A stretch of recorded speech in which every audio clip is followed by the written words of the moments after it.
नांदगाव तालुक्यातील मनमाड युनियन बँकेत झालेल्या मोठ्या आर्थिक घोटाळ्यात मनमाड शहर व परिसरातील शेकडो नागरिक व शेतकरी बांधवांचे पैसे अडकले होते आणि तो घोटाळा आहे असे समजल्यावर सर्वच नागरिक व शेतकरी बांधव हवालदिल झाले आणि त्यांच्यावर मोठा दुःखाचा डोंगर कोसळला। अशा परिस्थितीत आमदार सुहास अण्णा कांदे यांनी धाव घेत सर्वांना धीर दिला आणि बँक प्रशासनाला धारेवर धरले। इतकेच नाही तर स्वतः फिर्यादी होऊन बँकेच्या सर्व अधिकाऱ्यांवर गुन्हा दाखल केला। मुख्यमंत्री महोदयांना सर्व विषय सांगितला। मुख्यमंत्री साहेबांनी बँकेच्या वरिष्ठ अधिकाऱ्यांना फोन लावून प्रकरणाची दखल घ्यायला सांगितले। अण्णांनी स्वतः पुणे येथे जाऊन बँकेच्या वरिष्ठांची भेट घेतली। बँकेने त्यांना वरिष्ठांना मनमाड येथे पाठवले आणि आज याचे फलित म्हणजे ज्या ज्या ग्राहकांचे पैसे अडकले आहेत त्यांचे सर्व प्रकरण निकाली लागल्याचे आश्वासन देत आज 7 ग्राहकांना त्यांचे पैसे परत देण्यात आले। अत्यंत कमी कालावधीत शेकडो कोटी रुपयांचा मोठा घोटाळा आमदार सुहास अण्णा कांदे यांच्या दमदार स्टाईलमुळे 4 दिवसात विस्तारला गेला। याचा सर्व बँकेचे ग्राहक, नागरिक व शेतकरी बांधवांना आनंद झाला। सर्व उपस्थित ग्राहकांनी आमदार सुहास अण्णा कांदे यांचे आभार मानले। पैसे मिळणार की नाही या आशेवर असताना आमदार साहेबांनी अतिशय जबाबदारपणे भूमिका निभावली आणि आज सर्व ग्राहकांचे पैसे परत देण्याची सुरुवात झाली आहे। याचा आनंद सर्वांच्या चेहऱ्यावर पाहण्यास मिळत होता।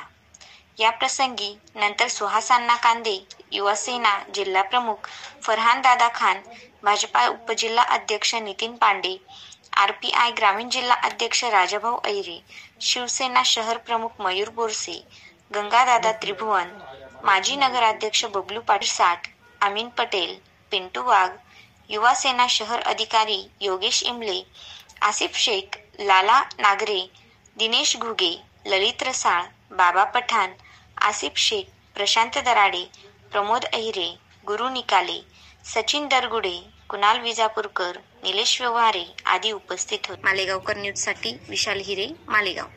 आपल्या चॅनलला लाईक करा, शेअर करा, सबस्क्राईब करा।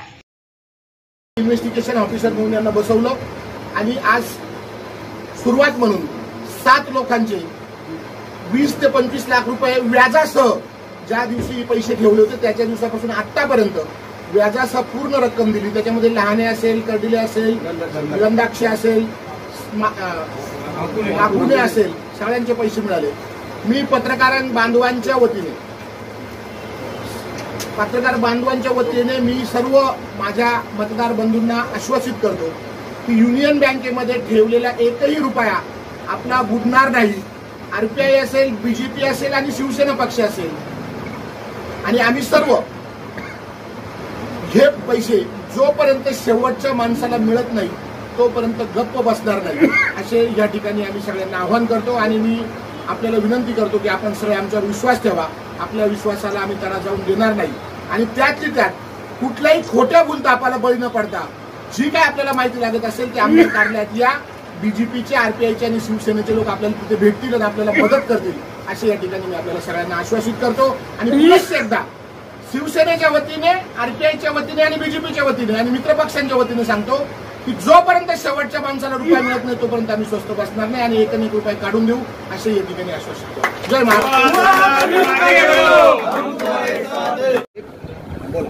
नाव सांगा अगोदर तुमचं। माझं नाव बाजीराव गणपती गंधाक्षे। माझे युनियन बँकेत 3 लाख रुपये फिक्स डिपॉझिट होते, पण त्याचा घोटाळा झाल्यामुळं सुहास अण्णा कांदे यांनी ते सक्सेस करून दिले आणि आमचे व्याजासहित पैसे मिळाले।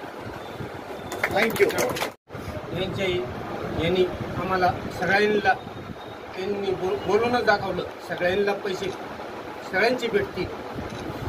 त्यांची खूप आभारी आहे, सगळेच आभारी।